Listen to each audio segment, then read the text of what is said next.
আমি পিছনের দিকে তাকায় দেখি আমার পিছে একটা সাপ আমার দিকে তেড়ে আসতেছে। আমি বুঝতে পারলাম সাপটা আমার দিকে তেড়ে আসতেছে, কেননা সাপের নজর আর কোনো দিক না, শুধুমাত্র আমার দিকে। তখন আমি সামনের দিকে দৌড় শুরু করলাম। দৌড়াইতে দৌড়াইতে অনেক দূর যেয়ে গেলাম, কিন্তু আমি আমার আশপাশে আমাকে হিতাকাঙ্ক্ষী কেউকেই দেখি না। কেউ আমাকে সাহায্য করবে এমন কোনো মানুষ আমি দেখি না। মালিক ইবনে দিনার বলেন, সাহায্যের কোনো মানুষ পাই না। বহুদূর দৌড়াইতে দৌড়াইতে চলে গেলাম। বহুদূর যাওয়ার পরে আমি দেখতে পারলাম একটা বৃদ্ধ লোক আমার দিকে কান্না চক্ষু নিয়ে আমার দিকে তাকিয়ে আছে। আমি একটু সাহস পাইলাম, হাসরের ময়দানে আমাকে সাহায্য করার মতো কেউ নাই, একমাত্র এই বৃদ্ধ লোক একটু আমার দিকে তাকিয়ে আছে। আমি তার কাছে একটু সাহায্য চাই, ভাইরে আমার একটু সাহায্য করো। মালিক ইবনে দিনার বলে, স্বপ্নের মধ্যে দেখতেছি হাসরের ময়দান কায়েম, কেউ আমাকে সাহায্য করার জন্য এগিয়ে আসে না। আমি চলে গেলাম বৃদ্ধ লোকটার কাছে। বৃদ্ধ লোককে গিয়ে বললাম, ভাইরে আপনি আমাকে একটু সাহায্য করেন। বৃদ্ধ লোকটা বলে, না, আপনাকে সাহায্য করব তো ওই সাপের মুখ থেকে আপনাকে রক্ষা করতে হবে। বলে, হ্যাঁ। বলে, আমি পারবো না, ওই সাপ থেকে আমার শক্তি কম।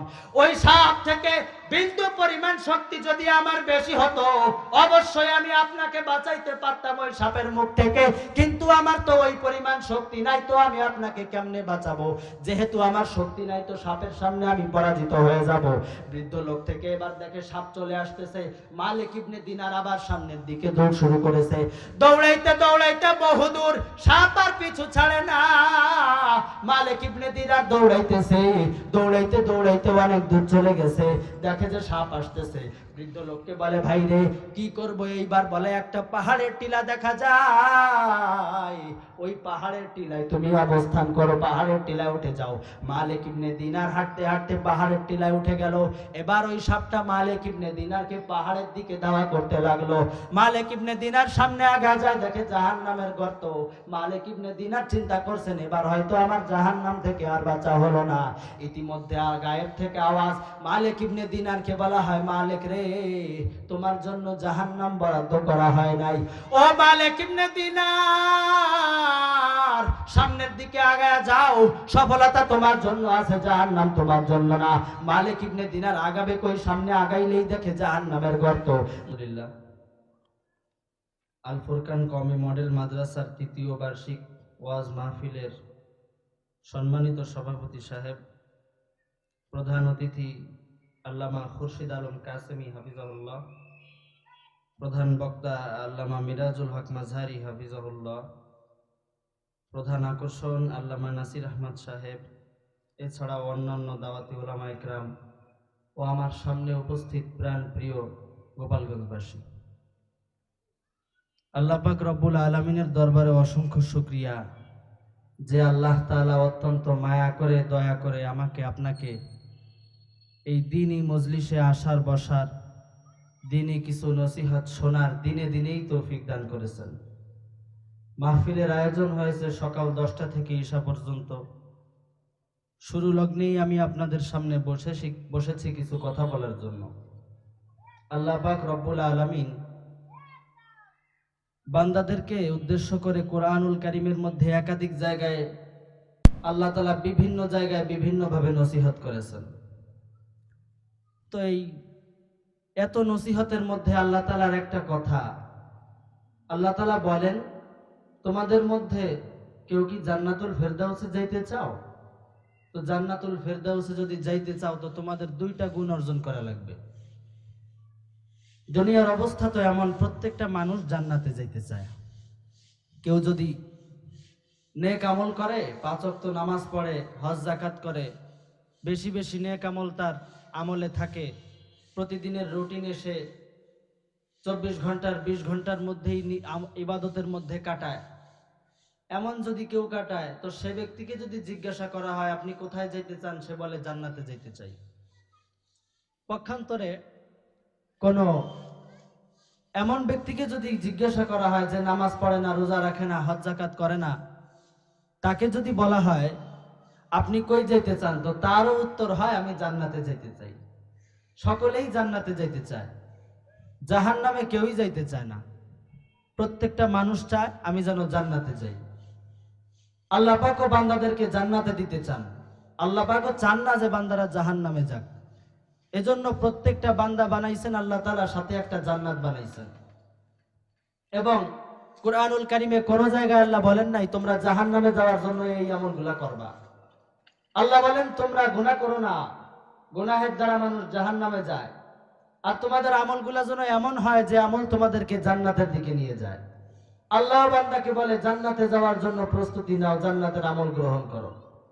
আমাদের বেশি বেশি জান্নাতের পাথেও গোছানো দরকার। তো জান্নাতুল মধ্যে সবথেকে আলা মাকামের জান্নাত, জান্নাতের উপরের স্তর হচ্ছে জান্নাতুল ফেরদাউস। আল্লাহ তাআলা বলেন দুইটা গুণে গুণী হবে যারা জান্নাতুল ফেরদাউসে যাবে তারা।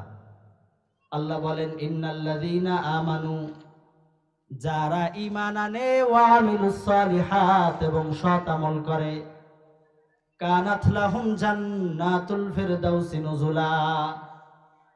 ঈমান এবং সৎ আমলের মাধ্যমেই অর্জন করা যায় জান্নাতুল ফিরদাউস। তোমরা যদি কেউ জান্নাতুল ফিরদাউসে যাইতে চাও তাহলে তোমরা ঈমান আনো, ঈমানের পরে সৎ আমল করো, এর মাধ্যমেই তোমরা যাইতে পারো জান্নাতুল ফিরদাউসে। আর জান্নাতের অবস্থা হবে এমন, একবার যদি জান্নাতে প্রবেশ করো আর সেখান থেকে বের হওয়া লাগবে না। আল্লাহ বলেন কানাত লাহুম জান্নাতুল ফিরদাউসি নুজুলা, তাদের জন্য রয়েছে জান্নাতুল ফিরদাউসের মেহমানদারি। এই জান্নাতে তারা সারাটা জীবন থাকবে। হুম ফিহা খালিদুন, জান্নাতুল ফিরদাউসে তারা সারা জীবন থাকবে। জান্নাতুল ফিরদাউস থেকে তাদের বের হওয়া লাগবে না। ঈমান আনবে যারা, সৎ আমল করবে যারা, তাদের জন্যই রয়েছে আল্লাহ তাআলার পক্ষ থেকে জান্নাতুল ফিরদাউস। আল্লাহ তাআলা এই প্রশ্ন মানুষের সামনে ফাঁস করে দিয়ে বলেন তোমরা যেন জান্নাতুল ফিরদাউস অর্জন করতে পারো, এই জন্য ঈমান আনো এবং সৎ আমলগুলা করো। আমাদের জীবনের আমলের কি পাওয়ার, আমলের কতটুকু গতি, কি আমল করি আমরা। বদ আমলের মধ্যে প্রত্যেকটা জায়গায় সমস্ত মানুষ নিযুক্ত, আর এই বদ আমলের মধ্যেই সফলতা তালাশ করতেছে আর ভাবতেছে এভাবেই হয়তো আমাদের সফলতা অর্জন হবে। কিন্তু সফলতা বদ আমলের মধ্য দিয়ে কোনোভাবেই সম্ভব না। আল্লাহ পাক রব্বুল আলামিন কোরআনে বলেছেন কু আনফুসাকুম ওয়া আহলিকুম নারা, তোমরা নিজেদেরকে এবং নিজেদের আহাল পরিবার পরিজন যারা আছে তাদেরকে জাহান্নাম থেকে বাঁচাও। তো নিজেদের জাহান্নাম থেকে বাঁচার জন্য বদ আমল ছাড়তে হবে। আর ওই আল্লাহ পাকের জান্নাতের মধ্যে আলা মাকাম যেটা জান্নাতুল ফেরদাউস, এইটা অর্জনের জন্য আমাদের দরকার ঈমান এবং সৎ আমল। ঈমান এবং সৎ আমলে আমরা একেবারে কাঁচা, বদ আমলে দুনিয়ার মানুষগুলো সবাই বড় পাকা। বদ আমল যদি আমরা করি আমাদের অবস্থা কি হবে হাসরের ময়দানে। আমাদের একজন বুজুর্গ ছিলেন মালিক ইবনে দিনার রহমাতুল্লাহি আলাইহি। মালিক ইবনে দিনার রহমাতুল্লাহি আলাইহি বলেন আমার জীবনের শুরুর অবস্থাটা অত ভালো ছিল না। শুরুর অবস্থা আমার বেশ খারাপ ছিল। পরবর্তীতে আল্লাহ পাক রব্বুল আলামিনকে আমি চিনেছি এবং পরবর্তীতে নিজের জীবনের স্টার্টিংটা বাম দিক থেকে ডান দিকে ঘুরাইছি। কিন্তু প্রথম অবস্থা আমার অত ভালো ছিল না। প্রথমে আল্লাহর নাফরমানির মধ্যে আমি কাটাইতাম, আল্লাহকে চিনেছিলাম না। নিজের জীবনটা আমি বড় বদ আমলের মধ্যে কাটাইতাম। আল্লাহ পাকের নাফরমানি করে করে আমার জীবন কাটতেছিল। আমার একটা কন্যা সন্তান ছিল, ওই কন্যা সন্তানকে নিয়ে আমি সারাদিন খেলা করে কাটাইতাম। সন্ধ্যার সময় আমার মদ পান শুরু হইতো, সারাটা রাত আমি মদ পান করে কাটাইতাম। নাফরমানি আর গুনার মধ্যে আমার রাত কেটে যেত। মালিক ইবনে দিনার বলে এভাবে চলতে লাগলো। কিন্তু আমার মেয়ের বয়স যখন 2 বছর হলো, 2 বছর বয়স হওয়ার সাথে সাথে আমার মেয়েটা মারা গেল। আমার অবস্থা আরো খারাপ। দুনিয়ার মধ্যে আমার প্রিয় একজন ব্যক্তিত্ব হচ্ছে আমার মেয়ে। আমি আমার মেয়েকে বুকে নিয়ে প্রতিটা দিন কাটাইতাম। কিন্তু আমার মেয়ে যখন মারা গেল আমার বুকটা ফেটে চৌচির হয়ে গেল, কষ্টে আমি আর বাঁচি না। তখন আমি মদ পান করা আরো বাড়া দিলাম। এভাবে মদ পান করতে করতে আমার দিন কাটে, কিন্তু আমি বুঝতে পারি নাই যে আমি কেমনে জীবনটা কাটাইতেছি। হঠাৎ করে গভীর রজনীতে একদিন আমি স্বপ্নে দেখলাম হাসরের ময়দান কায়েম হয়ে গেছে। আল্লাহ পাক বিচারের ময়দানে বসেছেন, সব মানুষগুলা জাহান্নামের দিকে ফেরেশতারা ধাবিত করে নিয়ে যাইতেছে, আমিও বেড়ে যাইতেছি সমস্ত মানুষের দিকে। ইতিমধ্যে শুনলাম আমার পিছে একটা আওয়াজ হয়, আমি পিছনের দিকে তাকায় দেখি আমার পিছে একটা সাপ আমার দিকে তেড়ে আসতেছে। আমি বুঝতে পারলাম সাপটা আমার দিকে তেড়ে আসতেছে, কেননা সাপের নজর আর কোনো দিক না, শুধুমাত্র আমার দিকে। তখন আমি সামনের দিকে দৌড় শুরু করলাম, দৌড়াইতে দৌড়াইতে অনেক দূর যাই গেলাম, কিন্তু আমি আমার আশপাশে আমাকে হিতাকাঙ্ক্ষী কেউকেই দেখি না, কেউ আমাকে সাহায্য করবে এমন কোন মানুষ আমি দেখি না। মালিক ইবনে দিনার বলেন, সাহায্যের কোন মানুষ পাই না, বহুদূর দৌড়াইতে দৌড়াইতে চলে গেলাম। বহুদূর যাওয়ার পরে আমি দেখতে পারলাম একটা বৃদ্ধ লোক আমার দিকে কান্না চক্ষু নিয়ে আমার দিকে তাকিয়ে আছে। আমি একটু সাহস পাইলাম, হাসরের ময়দানে আমাকে সাহায্য করার মতো কেউ নাই, একমাত্র এই বৃদ্ধ লোক একটু আমার দিকে তাকিয়ে আছে, আমি তার কাছে একটু সাহায্য চাই, ভাইরে আমার একটু সাহায্য করো। মালিক ইবনে দিনার বলে, স্বপ্নের মধ্যে দেখতেছি হাসরের ময়দান কায়েম, কেউ আমাকে সাহায্য করার জন্য এগিয়ে আসে না। আমি চলে গেলাম বৃদ্ধ লোকটার কাছে, বৃদ্ধ লোককে গিয়ে বললাম, ভাইরে আপনি আমাকে একটু সাহায্য করেন। বৃদ্ধ লোকটা বলে, না আপনাকে সাহায্য করব তো ওই সাপের মুখ থেকে আপনাকে রক্ষা করতে হবে। বলে হ্যাঁ। বলে আমি পারবো না, ওই সাপ থেকে আমার শক্তি কম, ওই সাপ থেকে বিন্দু পরিমাণ শক্তি যদি আমার বেশি হতো অবশ্যই আমি আপনাকে বাঁচাইতে পারতাম ওই সাপের মুখ থেকে, কিন্তু আমার তো ওই পরিমাণ শক্তি নাই, তো আমি আপনাকে কেমনে বাঁচাবো? যেহেতু আমার শক্তি নাই তো সাপের সামনে আমি পরাজিত হয়ে যাব। বৃদ্ধ লোক থেকে এবার দেখে সাপ চলে আসতেছে, মালিক ইবনে দিনার আবার সামনের দিকে দৌড় শুরু করেছে, দৌড়াইতে দৌড়াইতে বহুদূর, সাপ আর পিছু ছাড়ে না। মালিক ইবনে দিনার দৌড়াইতেছে, দৌড়াইতে দৌড়াইতে অনেক দূর চলে গেছে, দেখে যে সাপ আসতেছে। বৃদ্ধ লোককে বলে, ভাই রে কি করব এইবার? বলে একটা পাহাড়ের টিলা দেখা যায়, ওই পাহাড়ের টিলায় তুমি অবস্থান করো, পাহাড়ের টিলায় উঠে যাও। মালিক ইবনে দিনার হাঁটতে হাঁটতে পাহাড়ের টিলায় উঠে গেল। এবার ওই সাপটা মালিক ইবনে দিনারকে পাহাড়ের দিকে দাওয়া করতে লাগলো। মালিক ইবনে দিনার সামনে আগা যায়, দেখে জাহান্নামের গর্ত। মালিক ইবনে দিনার চিন্তা করছেন, এবার হয়তো আমার জাহান্নাম থেকে আর বাঁচা হলো না। ইতিমধ্যে আর গায়েব থেকে আওয়াজ, মালিক ইবনে দিনারকে বলা হয়, মালিক রে তোমার জন্য জাহান্নাম বরাদ্দ করা হয় নাই। ও মালিক ইবনে দিনার সামনের দিকে আগায়া যাও, সফলতা তোমার জন্য আছে, জাহান্নাম তোমার জন্য না। মালিক ইবনে দিনার আগাবে কই, সামনে আগাইলেই দেখে জাহান্নামের গর্ত। মালিক ইবনে দিনার এবার আবার বৃদ্ধর দিকে তাকায়, বৃদ্ধকে জিজ্ঞাসা করে, ভাই রে আপনি একটু পরামর্শ দেন আমি কোন দিকে যাইতে পারি?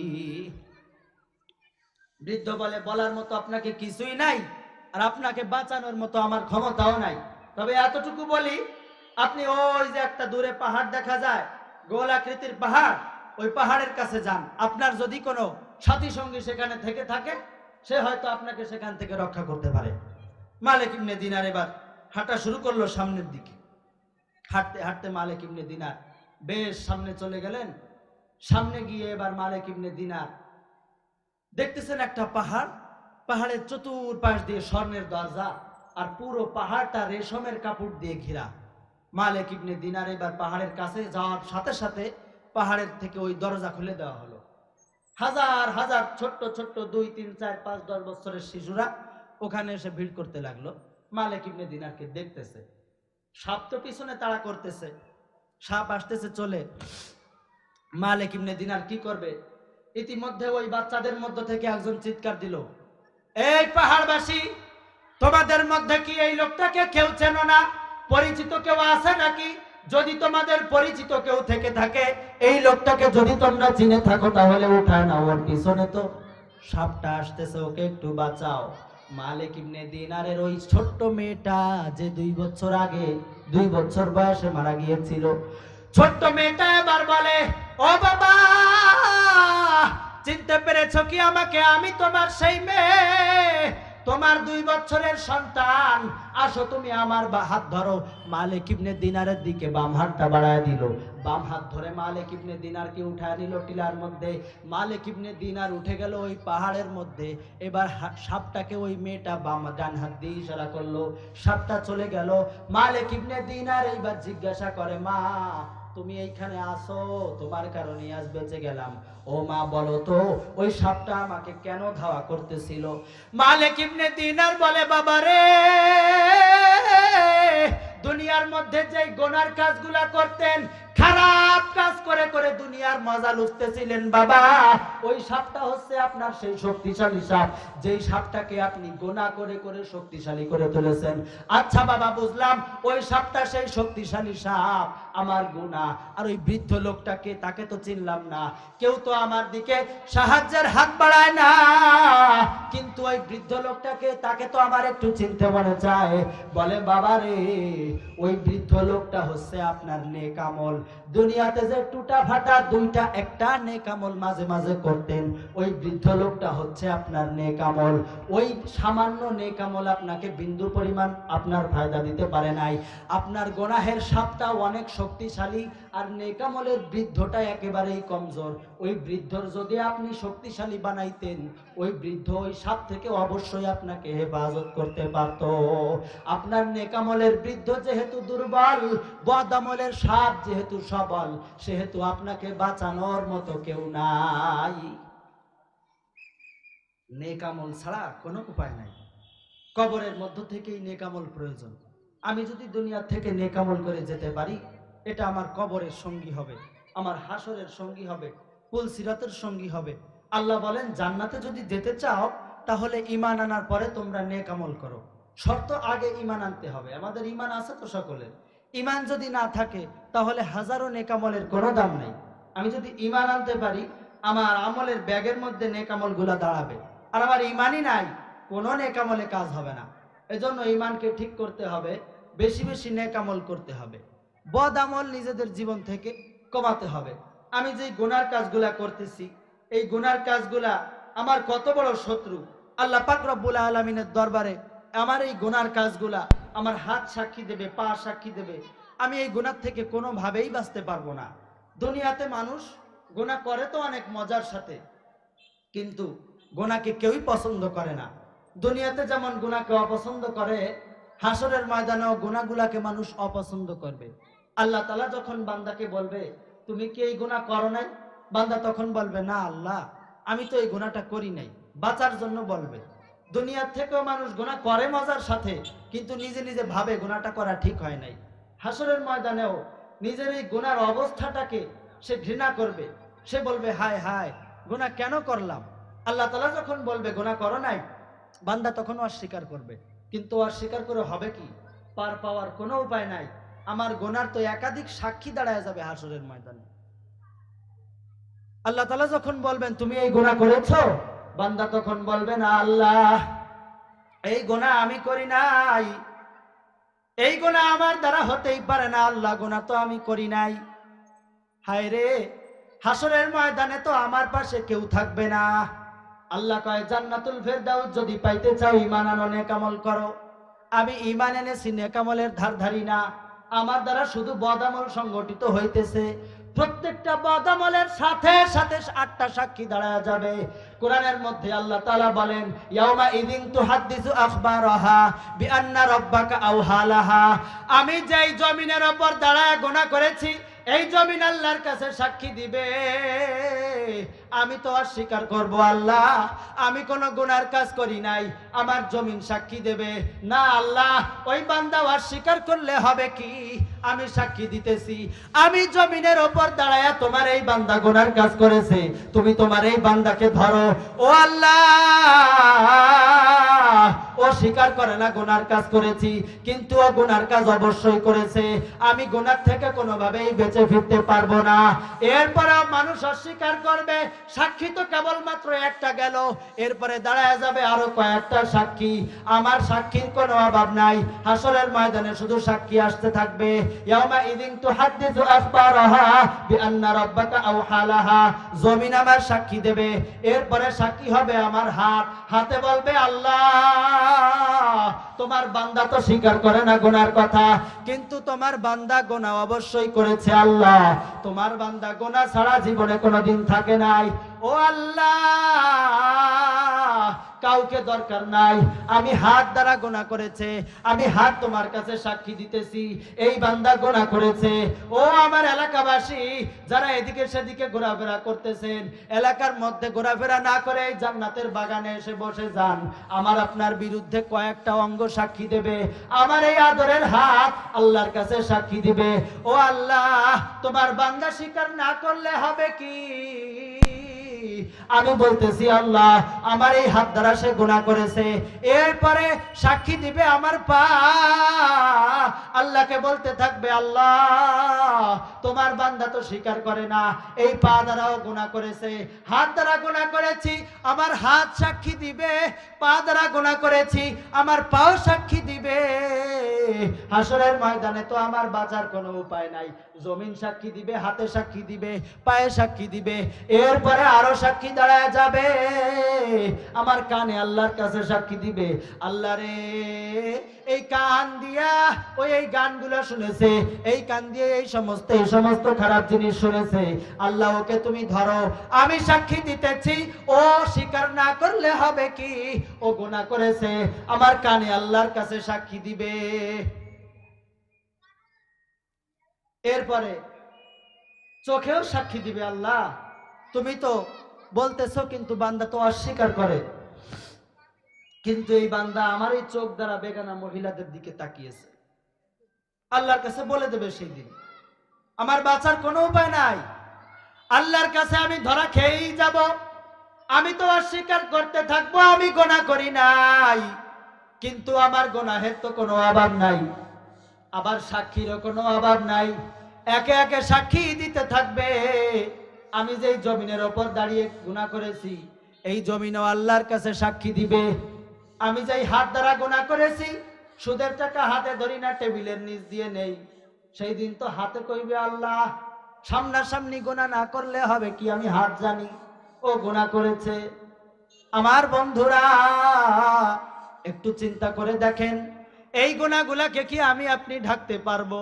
কোনোভাবেই আমার আপনার দ্বারা ঢাকা সম্ভব হবে না। আল্লাহর সামনে অবশ্যই ধরা খেয়ে যাব, বাঁচার কিন্তু কোনো উপায় নাই। আল্লাহর কাছে কিন্তু আমার আপনার ধরা খেতেই হবে। আমি যেই গুনাহগুলা করেছি, আমার চোখেও সাক্ষী দিবে আল্লাহর কাছে। অতাসাদু আরজুলুহুম, হাতে পায়ে সাক্ষী দিবে। হাতে পায়ে সাক্ষী দেওয়ার পরে আমার কানে সাক্ষী দিবে, আমার চোখে সাক্ষী দিবে। এক পর্যায়ে আমার চামড়াও আল্লাহর কাছে বলবে, আল্লাহ এই চামড়া আমি সাক্ষী দিতেছি, এই চামড়া যে শরীরে ছিল এই শরীরওয়ালা গুনাহ করেছে। মানুষ তখন আশ্চর্য হয়ে বলতে থাকবে, আল্লাহ কি অবস্থা? চামড়াও সাক্ষী দেয় আল্লাহর কাছে। চামড়াকে বলতে থাকবে, কেন তুই আমার বিরুদ্ধে সাক্ষী দিলি? চামড়াও সেদিন কথা বলবে, আনতাকাল্লাহ ওয়া আনতাকা কুল্লা শাই। আল্লাহ কি শুধু তোমাকেই কথা বলার সক্ষমতা দিয়েছে? তুমিও যেভাবে কথা বলতে পারো, আল্লাহ তাআলা তো আমাকেও কথা বলার সক্ষমতা দিয়েছে, এই জন্য আমিও তোমার বিরুদ্ধে সাক্ষী দিই। মানুষ অস্বীকার করতে থাকবে। এরপরে আল্লাহ তাআলা বলেন, আসো সম্মানিত ফেরেশতা, কিরামান কাতিবিন ইয়ালামুনা মা তাফআলুন।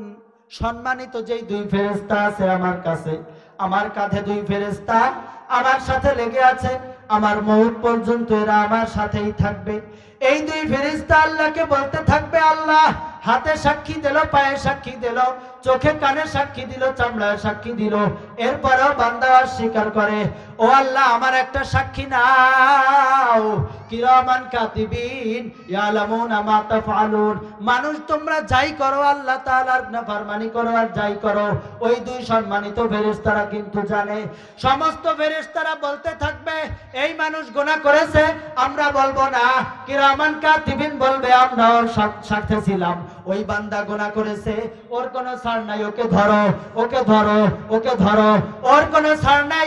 সমস্ত ফেরেশতারা ফেরেশতারা এই কিরামান কাতিবিনরা আমার আপনার সাথে যারাই আছে সবাই বলতে থাকবে গুনাহ করেছে, আমি আপনি বলবো না আল্লাহ গুনাহ করি নাই, এমন ভাবে গুনাহের বিষয় অস্বীকার করব।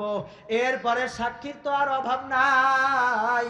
মা ইয়ালফিযু মিন কাউলিন ইল্লা লাদাইহি রাকিবুন আতীদ, আমি আপনি যা বলি সব আল্লাহর কাছে রেকর্ড হয়ে আছে, হাতে কিরামান কাতিবিন। সাক্ষী দেওয়ার পরে যখন আমি অস্বীকার করব, এবার আনবে আল্লাহ তাআলা আমলনামা।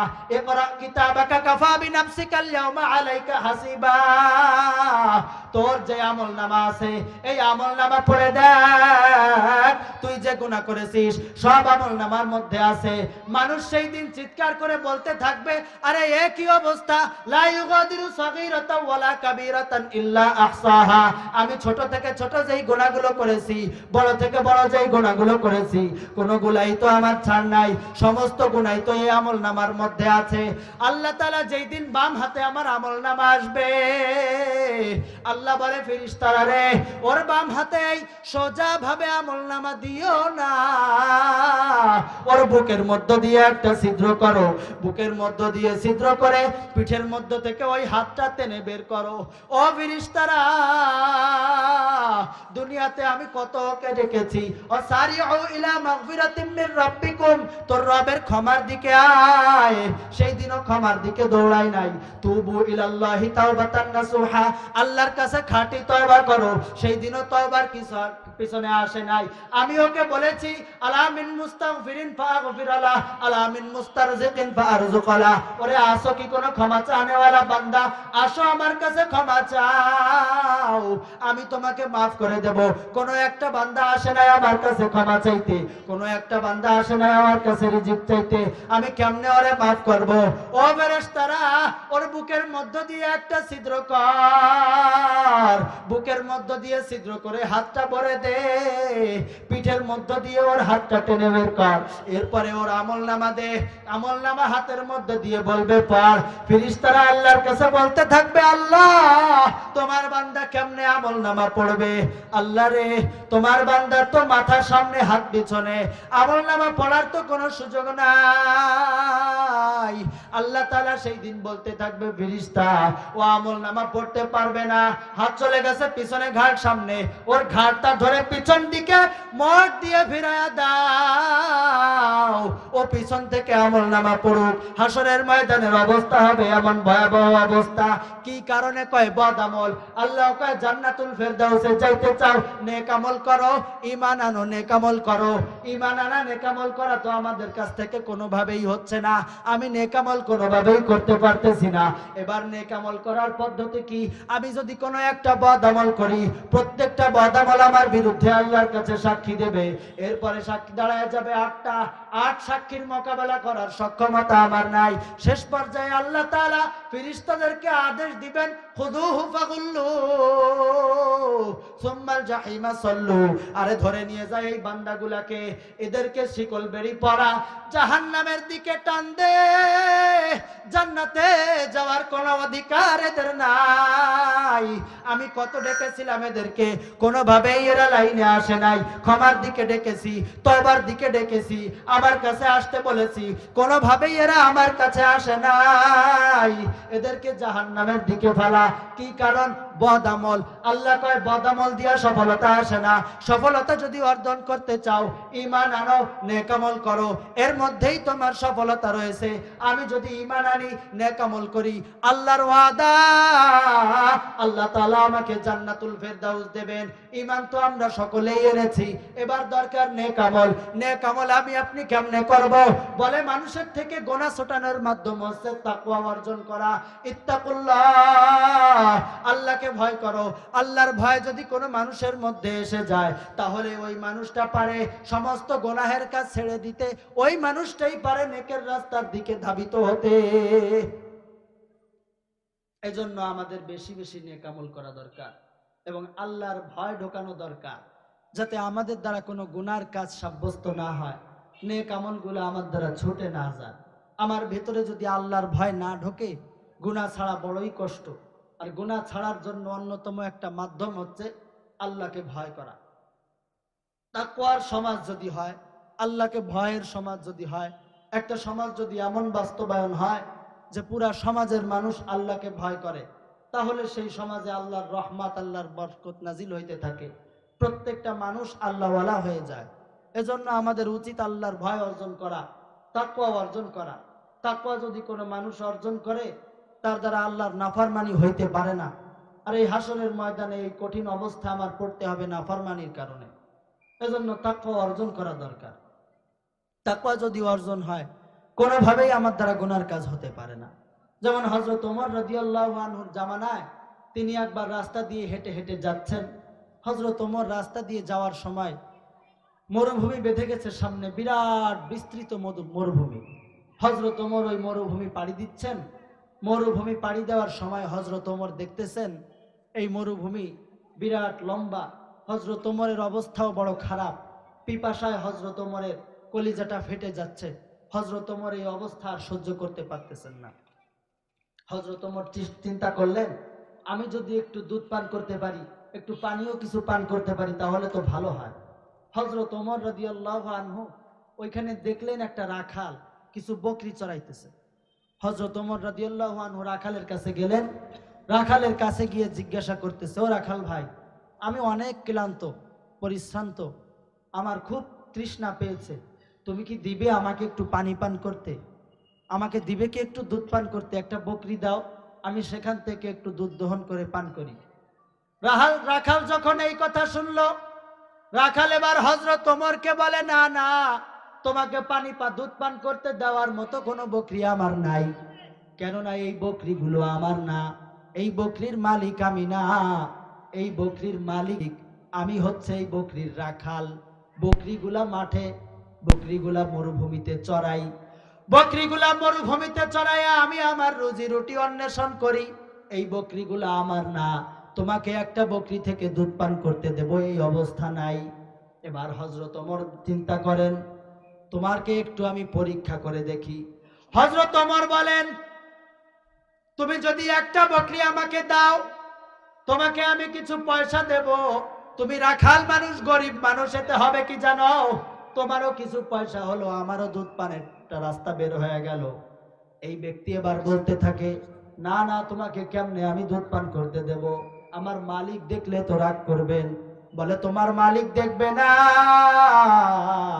তোমার মালিক এটা কেমনে দেখবে? মালিক রে বলে দিবা। রাখাল বলে, মালিক তো দেখবে না, কিন্তু আমার যে একজন মহান মালিক আছে, হাসরের ময়দানে আমার এই মালিক তো আমাকে পাকড়াও করবেন। এই জন্য তাকওয়ার একটা সমাজ যদি হয়, তাকওয়ার পরিবেশ যদি হয়, মানুষ থেকে গুনাহ দূরে সরে যাবে। আর আল্লাহ তাআলা বলেন, ঈমান আনার পরে নেক আমল করো, তাহলে তোমাদের জন্য রয়েছে জান্নাতুল ফেরদাউস। জান্নাতুল ফেরদাউস যদি চাও, ঈমান আনার পরে তোমরা নেক আমল করো। এই জন্য আমাদের নেক আমল করা দরকার। গুনাহ পিছনে যা করেছি তার থেকে তওবা করি, তওবা করি আল্লাহর কাছে যদি করতে পারি, আল্লাহ তাআলা মাফ করে দেবেন। আল্লাহ বলে, আসলে গুনাহগার বান্দারা আমার কাছে তওবা করো, আমি তোমাদেরকে মাফ করে দেব। আল্লাহ তাআলার হাজারো নজির রেখে দিয়েছেন। বনি ইসরাইলের মধ্যে আল্লাহ তাআলার একজন বান্দা গুনাহের কারণে এলাকা থেকে এলাকার মানুষেরা তাকে বের করে দিয়েছে। তার আর এলাকায় যাওয়ার মতো কোনো জায়গা নাই। এলাকা থেকে বের হয়ে চলে গেছে জঙ্গলের মধ্যে। বনি ইসরাইলের মধ্যে আল্লাহর এই বান্দা অসুস্থ অবস্থায় পড়ে আছে, সারাটা জীবন করেছে গুনাহ। এবার যখন জঙ্গলের মধ্যে গিয়েছে, অসুস্থ হয়ে গিয়েছে, এবার উপায় কি হবে? জঙ্গলের মধ্যে আত্মীয় স্বজন কেউ নাই, নিজের একজন পরিচর্যা করবে, সেবা শুশ্রূষা করবে এমন একজন মানুষ নাই। জঙ্গলের মধ্যে যাওয়ার পরে একা যখন পড়ে আছে, বুঝতে পেরেছে সারা জীবন তো গুনাহ করে কাটাইলাম, এখন আল্লাহ ছাড়া আমার আর কেউ নাই, আল্লাহকে আমার ডাকতেই হবে। এবার বনি ইসরাইলের এই বান্দা ডানে তাকায়, বামে তাকায়, সামনে পিছনে তাকায়, দেখে কেউ নাই। তওবা করে আল্লাহর কাছ থেকে থেকে গুনাহ মাফ করায় ইন্তেকাল করেছে। আল্লাহ তাআলা মুসা আলাইহিস সালামকে বলেন, বনি ইসরাইলের কওমের সকল লোককে নিয়ে যাও, তার জানাজা করায় আসো, আমার একজন ওলি মারা গেছে। কে মারা গেছে? ওলি। কেমন ওলি? বলে আমার বড় ওলি। তোমরা যদি তার জানাজা পড়ো, মুসা তুমি সকল উম্মতের গুনাহ আমি মাফ করে দেব। মুসা আলাইহিস সালাম এবার কওমকে নিয়ে চলে গেলেন। গিয়ে দেখেন এইবার এই বান্দা যে গুনার কারণে এলাকা থেকে বের করে দেওয়া হয়েছে। সমস্ত বনি ইসরাইল এবার রাগান্বিত হয়ে গেছে। ইয়ার কি করেন আমাদের সাথে? বনি ইসরাইল বড় ঘাট তাড়া উম্মত ছিল। মুসা আলাইহিস সালামকে বলে, ইয়ার কি করেন? এই বান্দাকে কিছুদিন আগে বের করে দিলাম গুনাহের কারণে, আজ আপনি বলেন ওলি মারা গেছে, তার জানাজা পড়লে আমাদের গুনাহ মাফ হবে? কিভাবে সম্ভব? মুসা আলাইহিস সালাম আল্লাহকে বললেন, আল্লাহ তোমার উম্মতেরা নাকি, তোমার বান্দারা নাকি তাকে এলাকা থেকে বের করে দিয়েছে গুনার কারণে। কেমনে তার কারণে গুনাহ মাফ হয়? আল্লাহ বলে, মুসা রে, আমার এই বান্দা আমার কাছে মওতের আগে তওবা করেছে, আর আমি তো বলেছি বান্দা আমার কাছে তওবা কর, আমি তোর জীবনের গুনাহগুলো মাফ করে দেব। ও মুসা, আমার এই বান্দা আমার কাছে তওবা করেছে, কেমনে পারি আমি আমার এই বান্দাকে শেষ সময়ে আমার দরজা থেকে ফিরাতে? তাই আমি মাফ করে দিয়েছি। আর তার তওবাটার কোয়ালিটি এত ভালো ছিল, তার তওবার কারণে আমি সমস্ত বনি ইসরাইলের গুনাহ যারা জানাজা পড়বে তাদেরকেও মাফ করে দিয়ে দেব। এই জন্য নেক আমল আর ঈমান আনার পরে নেক আমলের মাধ্যমে আল্লাহ কয় জান্নাতে যাবা। আমরা করি বদ আমল। নেক আমল যদি আমাদের করতে হয়, ভিতরে তাকওয়া ঢুকায়া বদ আমলকে বের করতে হবে, নেক আমল আমরা ধরতে পারবো। আর নেক আমলের মাথায় আমাদের সফলতা। সফলতা যদি অর্জন করতে হয়, ঈমানের পরে নেক আমলের দ্বারা করতে হবে। আল্লাহ তাআলা আমাদের সকলকে আমাদের ঈমানটাকে মজবুত করা, তাকওয়া অর্জন করে গুনাহ ছাড়া নেক আমলের মাধ্যমে জান্নাতুল ফেরদাউস অর্জন করার তৌফিক দান করেন। ওয়া আখিরি দাওয়ানা আলহামদুলিল্লাহি রাব্বিল আলামিন। হুজুর